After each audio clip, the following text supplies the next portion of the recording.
평강의 왕, 위로의 주님으로 오신 우리 예수님의 은혜와 평강이 예배하는 우리 모든 성도님들의 심령에 넘치시기를 축복합니다.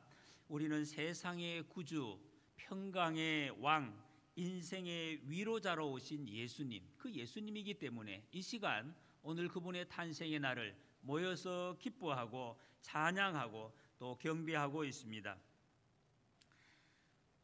여러 가지 모습으로 우리가 찬양하고 경배하는데 원래는 상황이 이렇게 되어서 참 우리가 어렵다 하는 생각을 합니다. 그럼에도 불구하고 변함없이 주님의 오심을 다양한 모습으로 이렇게 준비해서 우리가 주님께 영광을 돌리고 있습니다. 우리 다시 아동부 친구들 예수님께 보내는 편지 영상을 통해서 함께 영광 돌리겠습니다.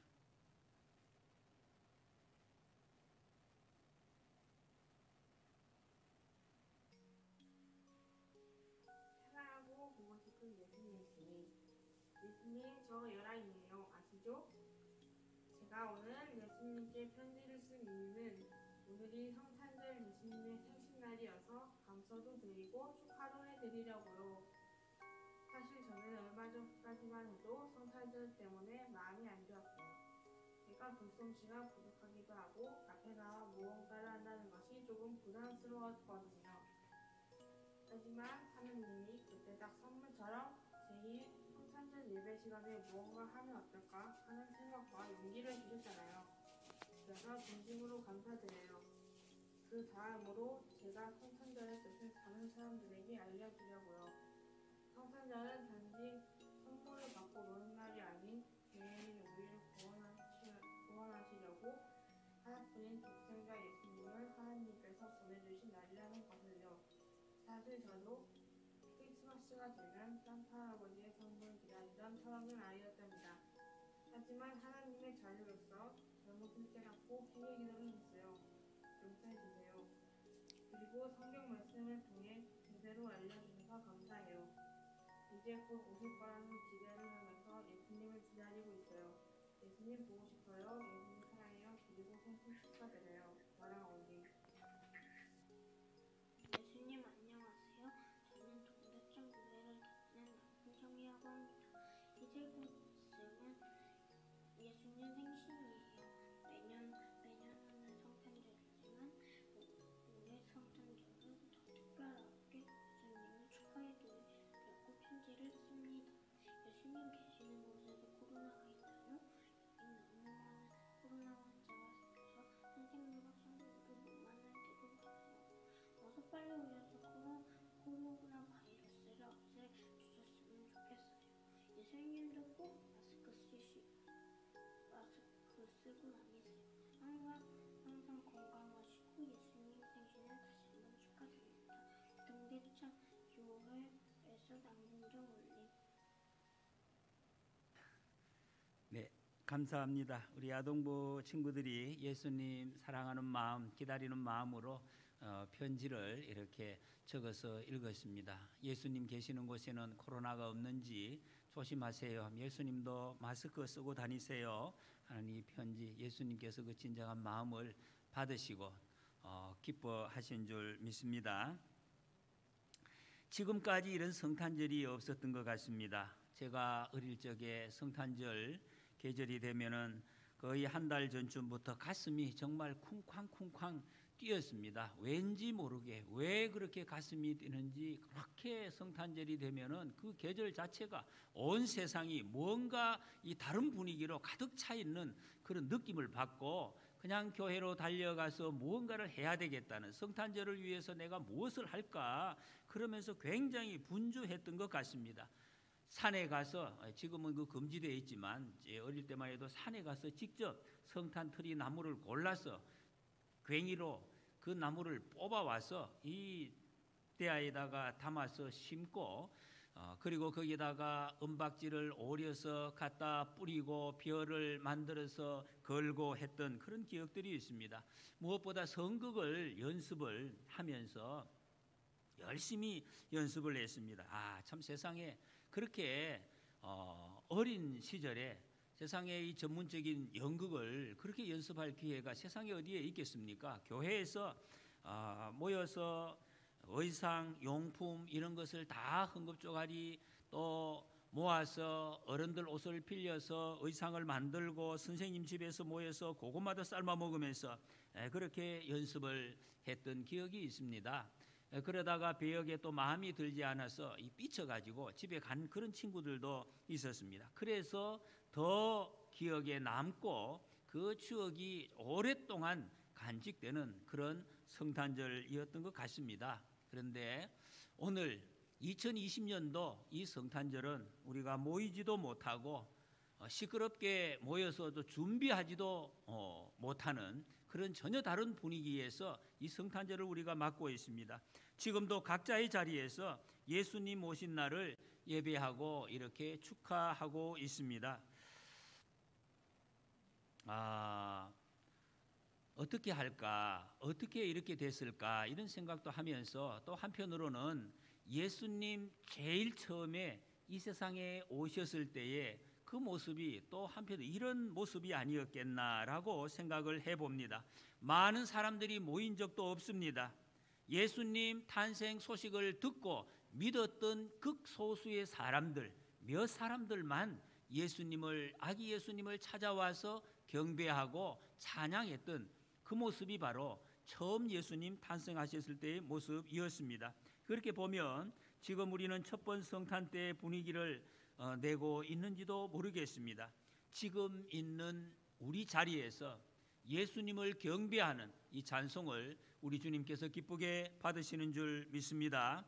예수님께서 유다 베들레헴에서 탄생하시고 8일 만에 할례를 받으셨습니다. 그리고 천사가 일러준 대로 그 이름을 예수라고 이름을 붙입니다. 그 후에 탄생하신 지 40일 만에 요셉과 마리아가 아기 예수님을 데리고 예루살렘으로 올라갑니다. 그 이유는 두 가지입니다. 율법에 정해진 대로 정결례, 남자아이는 출산 후에 40일 만에 성전에 가서 정결례를 행하게 되어져 있습니다. 그것을 하기 위해서였고, 하나는 첫 아들을 하나님께 바치기 위해서, 이 두 가지 이유로 성전에 올라갑니다.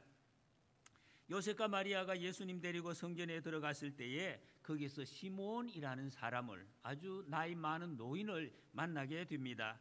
시므온은 성령의 감동으로 이 아기 예수님을 안고 하나님을 찬송합니다. 그 찬송한 내용이 오늘 읽은 이 본문의 말씀입니다. 시므온의 노래라고 우리가 부르고 있습니다. 성경에 예수님 탄생할 때의 노래가 몇 개 나오고 있는데 그 중에 하나가 바로 이 시므온 노래입니다. 이 시므온은 어떤 사람인가? 예수님 믿는 오늘날 우리들 예수님을 믿고 살고 있는 성도들의 아주 표준 전형을 보여주는 사람이라고 할 수가 있습니다. 시므온의 이름 뜻은 하나님이 들으셨다입니다. 하나님이 들으셨다. 아마 부모님이 기도를 많이 하셨는지 모르겠지만 하나님의 기도의 응답으로 받은 아들인지 어쨌든 하나님께서 들으셨다 하는 뜻을 가지고 있습니다. 이 사람은 의롭고 경건했다 그랬습니다. 성경에서는 의롭다, 착하다 하는 것은 착한 일, 좋은 일을 지속적으로 많이 한 사람을 두고 말하는 것이 아닙니다. 성경에서 말씀하시는 이 율법의 행위대로 는 의로움을 받을 사람이 없다고 분명히 한 사람도 없습니다. 그 어떻게 하면 어려울 수가 있는가? 하나님의 의, 하나님께서 의롭게 여겨준 사람, 그 사람이 어려운 사람입니다. 하나님의 은혜를 받은 사람을 말씀하고 있습니다. 어떨 때 의로 여기시는가? 하나님이 어떨 때 어떤 사람을 의롭게 여기십니까?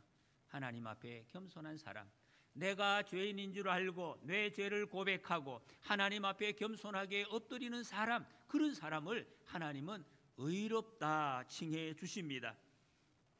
시므온이 이런 사람입니다. 자신의 의를 내세우지 않고 죄인인 줄 알고 겸손하게 하나님을 의뢰한 사람, 예수님께서 십자가에서 우리의 모든 죄를 깨끗하게 용서해 주실 것을 믿었던 사람입니다. 그리고 시므온이 경건한 사람이었습니다.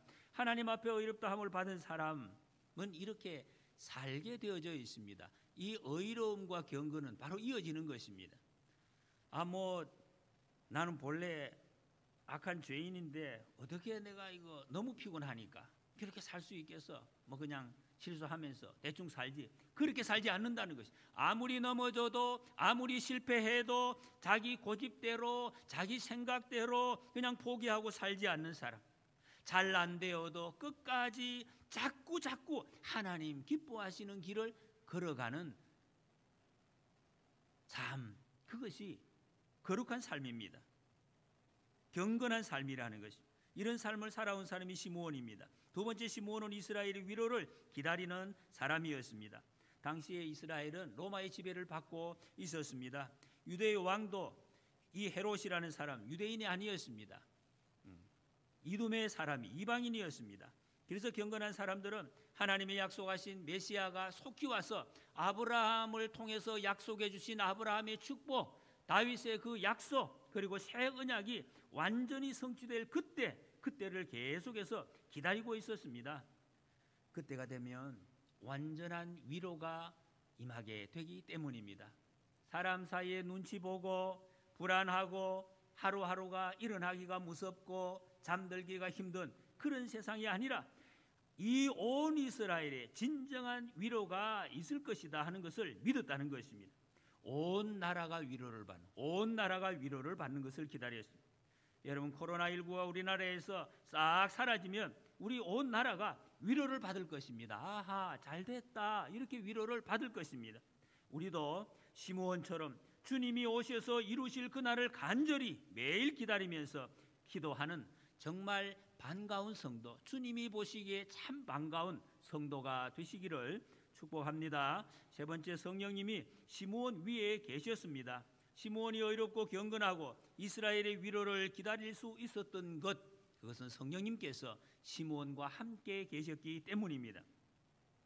그리고 하나님의 말씀이 시므온에게 임했습니다. 그 말씀이 바로 26절입니다. 그가 주의 그리스도를 보기 전에는 죽지 아니하리라는 지시를 받았더니 그랬습니다. 성령의 지시를 받았다. 성령의 지시를 받은 사람 어떻게 살아가는가? 먼저 우리 오늘날 하나님의 말씀을 받은 우리 사람들이 있습니다. 우리 아동부 친구들, 하나님의 말씀을 받은 우리 아동부 친구들, 그 말씀을 암송으로 영광 돌리는 시간을 갖고 또 하나님 말씀을 계속 듣도록 하겠습니다.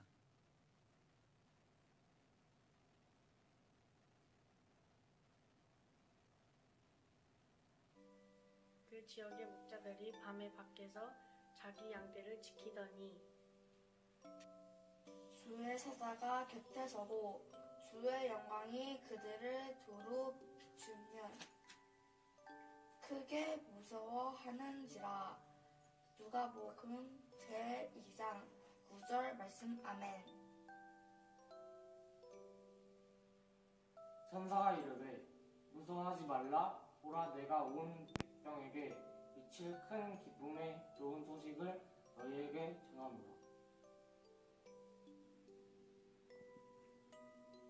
오늘 다윗의 동네에 너희를 위하여 구주가 나셨으니 곧 그리스도 주시니라.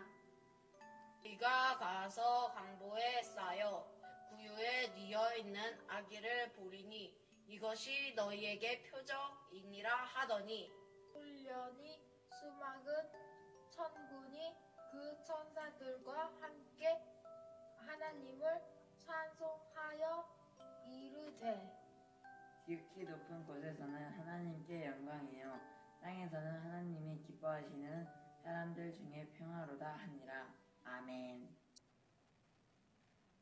아멘.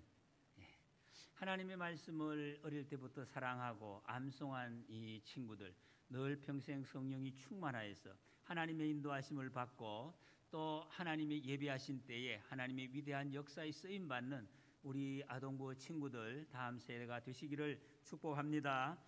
시므온이 하나님의 말씀, 하나님의 약속을 사랑했습니다. 그리고 그 말씀을 확실히 믿었습니다. 이것이 성도의 바른 모습입니다. 하나님의 약속을 사랑하고 그 말씀을 믿었던 사람, 말씀을 믿었기 때문에 그 말씀이 반드시 이루어질 것을 그때까지 끝까지 기다릴 수 있었던 것입니다. 믿지 못하면 어떻게 끝까지 기다리겠습니까? 근데 시므온이 성령님의 구체적인 지시를 오늘 받습니다.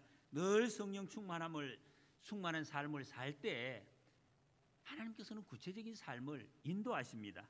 그리스도를 보기 전에는 죽지 않는다는 그 말씀입니다. 그러던 차에 성령의 인도하심을 따라서, 여러분 성령의 인도하심을 따랐다, 성령이 인도했다, 이런 말씀이 나오는데 보이지 않는 성령님이 어떻게 인도하십니까? 성령님은 우리 마음의 생각을 다스리십니다. 다른 말로 하면 성전에 가고 싶다, 성전에 가고 싶은 마음이 생기는 거예요.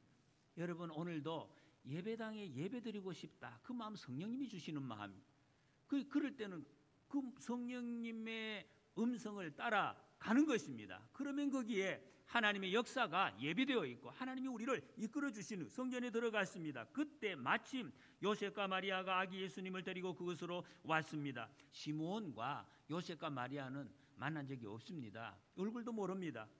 그런데도 정해진 때 정해진 장소에서 만나게 되는 것이, 사람들이 가끔씩은 우연이다 이렇게 표현하는데 우연 아닙니다. 하나님의 다 예비하신 그 계획이 있는 것입니다.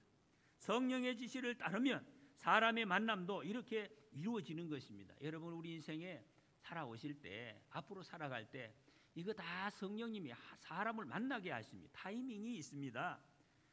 구약에 보면 사사기의 기드온이 하나님 앞에 전쟁을 할 때, 두려워할 때에 저 미디안 진영으로 가라고 말씀하십니다. 갔는데 마침 그 미디안의 군사들이 꿈 이야기를 하는 것이 딱 듣게 됩니다. 여러분 그런 기가 막힌 타이밍이 어디 있습니까? 이야기하는 게 1초가 늦었든지 만약에 빨랐으면 그걸 못 들었을 것입니다. 그런데 딱 듣는데 그 이야기를 하는 거예요. 이 하나님의 타이밍입니다. 하나님이 이끄시는 것. 우리 인생의 모든 계획이 다 그렇습니다. 여러분 우리가 사람을 만나고 어떤 일을 갖다가 만나는 것이 내가 애쓰고 계획한다고 되느냐? 그렇지 않습니다. 결혼 대상자, 특히 여러분 지금 예배하고 있는 우리 청소년부 친구들, 우리의 자녀들, 아니면 또 여러분들 지금 기도하고 있는 자녀들이 계시면 좋은 사람, 결혼 대상자를 만나려고 할 때 어떻게 만날 수가 있는가? 어떻게 만나겠습니까? 물론 예를 써야 되겠죠. 기도해야 돼. 하나님 앞에 기도하면 하나님의 뜻대로 만날 수 있게 해달라고 기도할 때 계속 기도하면 하나님 만나게 해주십니다. 지난번에 어떤 기도회에서 간증하시는 분이 그렇게 계속 하나님의 뜻대로 하나님의 사람을 만나게 해달라고 그렇게 기도했는데, 여기저기서 들어오는 선, 믿지 않는 사람을 다 이렇게 거부를 했는데 어느 날 소개가 들어왔다. 기도하고 나갔더니 주님이 예비하신 사람을 만나더라. 내가 기도한 대로 그대로 그분도 나도 기도하고 이런 사람을 만나게 해달라고 기도했는데 딱 당신입니다, 이런 사람을 만났다는 것입니다. 여러분이 사업도 전도 대상자를 만나는 것도 성령님의 인도하심을 받으면 됩니다. 믿으시기 바랍니다. 우리 인생의 모든 계획을 하나님이 이끌어 주십니다. 시므온이 성령의 인도하심을 따라서 예수님의 증인으로 여기 지금 귀하게 쓰임을 받습니다. 이분이 메시아라고 지금 자기가 고백을 하지 않습니까? 예수님을 증거하는, 우리도 시므온처럼 약속의 말씀을 믿고 하나님의 말씀을 꼭 믿고 성령에 충만하여서 다시 오실 예수님을 고대하며 살아서 만남의 축복, 예수님의 증인의 축복을 누리시기를 소원합니다. 두 번째 시므온의 노래가 나오고 있습니다. 28절 이하입니다. 시므온은 제사장도 바리새인도 아닙니다. 그냥 평범한 노인입니다. 누가 옆에서 지나가다 보면 그냥 늙은 노인이 지나가는구나 그렇게 생각하는 사람입니다. 요셉과 마리아도 마찬가지입니다. 지극히 평범한 사람이었습니다. 그런데 성령의 인도하심을 받아서 성령의 성전에 들어간 시므온이 물었겠죠. 어떻게 나타나는지 모르니까 저는 성령님 인도로 메시아를 만나러 여기 왔는데 이 아기에 대해서 좀 말씀해 주시겠습니까? 이렇게 물었을 것입니다. 그 요셉과 마리아가 대답을 했겠죠. 천사 가브리엘을 통해서 자기에게 주신 말씀들, 엘리사벳을 통해서 하나님의 예언을 들었던 말씀들, 또 목자들이 전해진 그 소식 이런 것을 이야기했을 거예요. 그러자 시므온이 아기 예수님을 받아 안고서 말할 수 없는 기쁨으로 감격으로 지금 이 노래를 합니다. 그 아기 예수님을 안고 하나님을 찬송하기 시작했습니다. 렘브란트라는 작가가 인생의 마지막에 그린 그 그림이 있습니다. 그것이 바로 시므온의 노래라는 그런 그림입니다. 1669년에 그 해에 이 그림을 그리고 그 해의 마지막에 렘브란트는 하나님의 부름을 받고 죽습니다. 그러니까 이 그림이 자기 그 개인의 일생의 어떤 신앙의 고백 내지는 마무리하는 그런 그림이라고도 할 수가 있습니다. 그림 나왔습니까? 네. 여기 보면 이 시므온이 아기 예수님을 그냥 꽉 안지를 못해요. 감히 손을 잡아서 안지를 못하고 그냥 떨면서 손으로 받쳐서 저 얼굴 인생에 늙고 그냥 다 뭔가 빠져나간 듯 하지만은 이 세상이 줄 수 없는 한없는 위로와 평강을 다 지금 받아서 누리는 이런 모습으로 하나님 앞에 지금 찬송하고 있는 이 모습입니다. 한없이 더 이 세상에서 만족할 것이 없는 이 만족을 누리고 있는 것입니다. 여러분 여기에 보십시오. 그림에 장신구도 보물도 아무것도 없습니다. 세상적인 것 거의 남아있는 것이 보이지 않습니다. 누가 뭐 있느냐 없습니다. 그냥 늙은 몸뚱아리 하나만 남아있습니다. 이 그림을 보면서 마치 코로나 시대를 사는 지금 어떻게 보면 우리의 모습을 상징적으로 보여주는 모습이 아닌가 그렇게도 생각해 봅니다. 거리에 시끄러운 소리도 없습니다. 몰려다니는 무리들도 없습니다. 복잡한 장식도 없습니다. 정말로 쓸데없는 것 우리의 삶에서 지금 우리 모습이 다 빠져나가고 지금 나의 모습이 숭숭숭 그냥 다 비어져 있는 끈덕이만 남아져 있는 이런 모습이 아닌가. 그런데 오히려 이런 것들이 다 빠져나가니까 그 공간 속에 예수님 생각, 예수님 사랑하는 마음으로 가득 채울 수 있는 그런 모습이 되었다. 이렇게 보여집니다. 그때 이렇게 찬양을 합니다. 주제여 이제는 말씀하신 대로 종을 평안히 놓아주시는도다. 내 눈이 주의 구원을 보았사오니. 주제여 모든 것을 다스리시는 주인, 모든 것을 다스리시는 주인이시여. 시므온이 마침내 자기가 메시아를 보았다는 것입니다. 그 메시아를 자기 품에 안는 영광까지 누렸습니다. 그리고 더 영광스러운 것은 이제 며칠 후에 자기가 그 메시아의 품에 안기게 된다는 사실입니다. 종을 평안히 놓아주시는도다. 죽어도 좋습니다 하는 뜻입니다. 아기 예수님이 메시아라는 확신이 마음에 들어왔다는 것입니다. 그래서 이 말을, 이 고백을 할 수 있었을 것입니다. 그리고 이 메시아 탄생의 다른 마리아의 노래나 엘리사벳의 노래에서 찾아볼 수 없는 전혀 다른 내용이 오늘 본문에 나오고 있습니다. 31절 이하에 보면 이는 만민 앞에 예비하신 것이요 이방을 비추는 빛이요 주의 백성 이스라엘의 영광이니이다 하니 그랬습니다. 만민, 이방, 이 단어가 굉장히 중요한 단어입니다. 유대인들은 당시에 이방인들을 굉장히 미워했습니다. 왜? 이방인들은 하나님을 안 믿기 때문에. 하나님 안 믿는 사람들, 저 사람들하고 우리는 상종할 수가 없다 그랬다. 말씀을 무시하고 우상을 섬기고, 거기다가 이스라엘 역사에 이 이방인들이 개입을 해서 하나님을 믿지 못하도록 방해해서 끌어간 거예요. 타락하도록 끌고 간 그런 나쁜 사람들. 결국 이 우상 숭배 때문에 자기들은 그렇게 생각했겠죠. 자기 잘못을 생각 안 하고 이방인들이 들어와서 우리를 유혹해서 하나님을 섬기기 위해서 이 우상 숭배 때문에 북이스라엘이 아수리에 망하고 남유다도 바벨론에 망했다. 우리는 이방인 때문에 망했다. 그러니 얼마나 저 이방인이 원수처럼 느껴지겠습니까? 그렇게 생각했습니다. 그래서 메시아가 오시면은 저 원수들을 다 멸하고 하나님의 백성 우리 이스라엘을 다시 회복시키실 것이다. 구원시킬 것이라고 생각을 했습니다. 근데 이 시므온이 메시아의 구원의 그 대상에 이방인들이 포함되어 있다. 이렇게 말씀하시는 거예요. 이 어떻게 포함될 수가 있는가? 저거는 멸망받아야 할 사람들인데 만민을 위한 구원이라고 말씀하고 있습니다.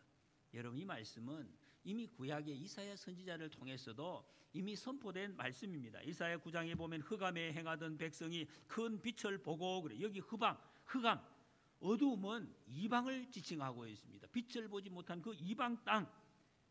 장차 이방이 메시아가 비추는 구원의 빛을 보게 될 것이라는 예언의 말씀입니다. 하나님의 아들 예수 그리스도는 이스라엘뿐 아니라 이방인도 구원하시는, 온 세상을 구원한 빛이신 것을 밝히고 있습니다. 여러분, 이 세상에 구원받지 못할 사람은 아무도 없습니다. 이 세상의 구원의 대상에서 제외된 사람은 한 사람도 없습니다. 우리를 보시오. 나 같은 죄인도 구원을 받았지 않습니까? 그렇기 때문에 여러분, 우리 주변의 모든 사람에게 더 널리 복음을 전해야 하는 것이 우리의 사명입니다. 오래 같이 있어서 너무 무뎌지고 저 사람은 지금까지 안 됐으니까 안 될 것 같다 포기하고 있었던 그런 분들에게도 예수님을, 이 복음을 증거하는 기쁨의 계절이 되시기를 소원합니다. 우리 아동부 친구들의 이 예수님 오신 기쁨의 노래 같이 우리 영광을 돌리고 말씀을 듣겠습니다.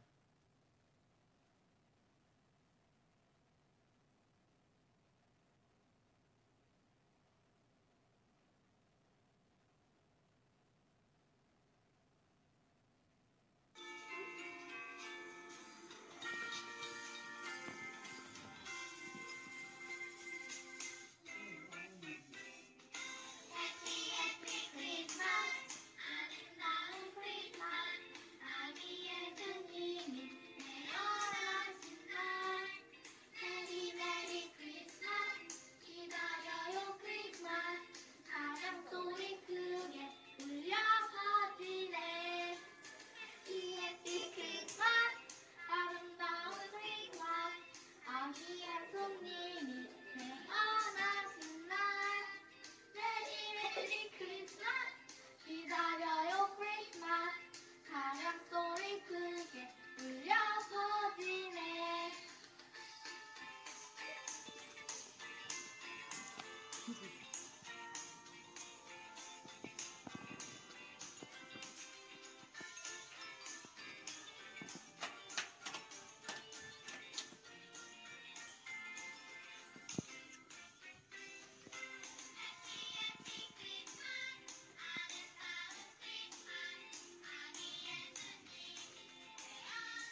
감사합니다.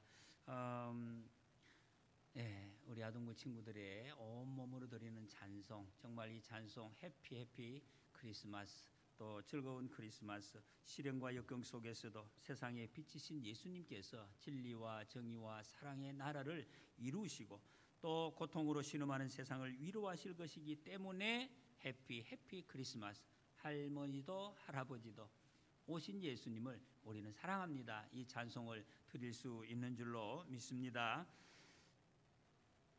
시므온의 노래 마지막 부분입니다. 요셉과 마리아가 반응하는 그런 내용입니다. 33절에 보니까 그의 부모가 그에 대한 말들을 놀랍게 여기더라 그래서 이미 요셉과 마리아는 천사를 통해서 엘리사벳을 통해서 직접 이 예수님의 탄생 소식을 들었습니다. 그럼에도 불구하고 다시 구체적으로 이 시므온을 통해서 이 말씀을 들을 때에, 이 축복의 말씀을 들을 때 굉장히 놀랐습니다. 그리고 그 후에 마리아에게 말을 합니다. 34절에 그의 어머니 마리아에게 말하여 이르되, 왜 요셉과 마리아가 있는데 요셉에게 말하지 않고 마리아에게 말을 했겠습니까?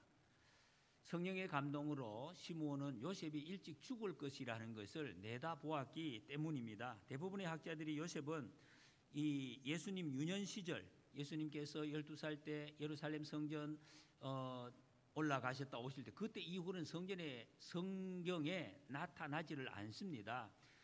적어도 예수님 공생애 시작하시기 전에는 죽었을 것이다. 이렇게 여러 가지 정황으로 볼 때 이제 추측을 하고 있습니다. 그런데 마리아는 달랐습니다. 요셉이 죽은 이후에도 계속 살아서 예수님이 당하시는 그 고초를 눈으로 다 지켜보았습니다. 그래서 시므온은 마리아에게 앞으로 예수님 때문에 경험하게 될 이런 일들을 4가지로 전해주고 있습니다. 그 첫 번째가 예수님을 영접하지 않을 사람이 많을 것이다. 메시아로 오셨으면 사람들이 다 영접해야 그 좋은 것인데 영접하지 않은 사람이 많을 것이다. 34절에 보라, 이는 이스라엘 중 많은 사람을 패하거나 흥하게 하며 그랬습니다. 이스라엘 중에서 예수님을 믿지 않아서 패하게 될 사람, 예수님을 영접하게 되어서 흥하게 될 사람들이 있다 하는 것을 말씀합니다. 두 번째는 예수님이 비방을 받는 표적이 될 것이다. 비방을 받는 표적 34절에 말씀하고 있습니다. 자기 민족 중에서 영접하지 않아서 폐함을 받게 될 그 사람들이 예수님을 비방하게 될 것이다 하는 것입니다. 예수님을 배척하고 미워하다가 결국에는 예수님을 십자가에 못 박아서 죽일 것입니다. 마리아는 이 모든 것을 이제 다 지켜보게 된다는 겁니다. 세 번째로 마리아가 큰 고통을 겪어야 했습니다. 35절에 내 칼이 내 마음을 찌르듯 하리니 했습니다. 마리아가 예수님 때문에 마음고생을 많이 해야 했습니다. 예수님께서 첫 번 갈릴리 가나에서 그 표적을 행하실 때 예수님은 마리아에게 어머니라고 부르지 않습니다. 여자여 그렇게 부릅니다. 이것을 무슨 굉장히 해석하는 사람들이 이 여자는 굉장히 존중하는 표현이다 이렇게 긍정적으로 표현, 어쨌든 어머니라고 부르지 않아요. 여자여라고 부릅니다. 또 한 번은 예수님이 집에 나가 계실 때 말씀을 가르칠 때 동생들하고 그 어머니가 예수님을 찾아가십니다. 왜 집에 안 들어오느냐고. 그때 예수님이 사람들의 소식을 듣고 이렇게 이야기합니다. 누가 내 어머니며 내 동생들이냐? 그리고 뭐라고 말씀하셨습니까? 누구든지 하늘에 계신 내 아버지의 뜻대로 하는 자가 내 형제요 자매요 어머니이니라. 왜 이렇게 말씀을 하셨겠습니까? 예수님이 의도적으로 마리아를 멀리 하시는 거예요. 마리아가 사람의 몸에서 난 그런 자기 아들을 그렇게 생각하지 말고 하나님의 아들이라는 것을 확실하게 각인시켜주기 위해서 지금 이렇게 하신 것이에요. 그 마리아가 이 정도 물론 계속 참았죠. 참을 수 있었을 것입니다. 그런데 자기 동족 유대인들에게 예수님이 박해받고 모욕을 받고 부끄러움을 당하고 십자가에 달려서 찢겨서 죽는 그 모습을 그것까지 봅니다. 마리아가. 여러분 그 보는 마리아의 마음이 어땠을까? 이거는 상상할 수가 없습니다. 정말 이보다 더 큰 고통이 있겠습니까? 그래서 이 표현 칼이 내 마음을 찌르듯 하리라 그랬습니다. 네 번째로 예수님은 사람들의 마음의 생각을 드러내실 것이다 고 말씀합니다. 35절에 이는 여러 사람의 마음의 생각을 드러내려 함이니라 그랬습니다. 왜 서기관과 바리새인들이 예수님의 사역을 시작할 때부터 끝까지 예수님을 반대하고 미워하고 그렇게 했습니까? 이유가 뭡니까? 왜? 예수님께서 하나님의 말씀을 통해서 그들의 마음 속에 있는 것을 드러내셨기 때문에 그랬습니다. 외식하고 겉은 깨끗한 척 했지만은 속에 거짓되고 더럽고 추악한 이 아집으로 가득 찬 그 모습을 드러내셨기 때문에 그래서 미워한 것입니다. 오늘도 예수님은 말씀으로 우리 마음의 생각을 드러내십니다. 여러분, 그럴 때 드러냈을 때 우리가 해야 될 것은 회개하는 것입니다. 우리가 잘못된 걸 인정하는 것입니다. 그러면 예수님이 우리 죄를 깨끗이 용서해 주시고 의롭다고 인정해 주십니다. 하나님 나라를 선물로 주시고 더 큰 풍성한 복을 우리에게 주십니다. 근데 예수님이 마음의 생각을 드러내는 것을 싫어하고 죄를 회개하지 않으면 왜 내가 죄를 회개해야 되느냐? 그러면 그 죄를 안고 죽습니다. 구원받지 못하고 영원한 지옥에 떨어질 수밖에 없습니다. 말씀을 정리하겠습니다. 예수님은 세상의 모든 사람 구원하시기 위해서 오셨습니다. 모든 사람, 여기 앉아 계신 분, 댁에서 예배하시는 분, 그 외에도 내 주위에 있는 모든 사람들, 내가 보기에 전혀 저 사람 구원받을 가능성이 없겠다라고 가끔씩 생각되는 그 사람을 구원하시기 위해서 또 예수님이 오셨습니다. 코로나로 혹독한 한 해를 우리가 살아왔습니다. 코로나로 불확실한 미래가 우리 앞에 있지만 그럼에도 불구하고 변함없이 불러야 할 우리의 노래는 예수 그리스도입니다. 우리 인생의 어떤 위기 상황에서도 주님께서 우리를 지키시고 구원하시고 위로하실 분이 예수님인 줄 믿습니다. 시므온의 노래는 약속의 말씀을 이루어 주시기 전에는 죽지 아니하리라 소망하면서 우리가 살아서 불러야 할 노래이기도 합니다. 한 해가 저물어가는 것처럼 우리 인생이 저물 때가 있습니다. 다시 오실 주님을 기다리면서 경건하게 살다가 그날 주님 앞에 서는 그날 우리도 주제여 이제는 종을 평안히 놓아 주시는도다 이렇게 노래하면서 우리의 눈이 예수님의 구원을 분명하게 보게 되는 이 복을 누리시기를 주님의 이름으로 간절히 소원합니다. 기도하십니다.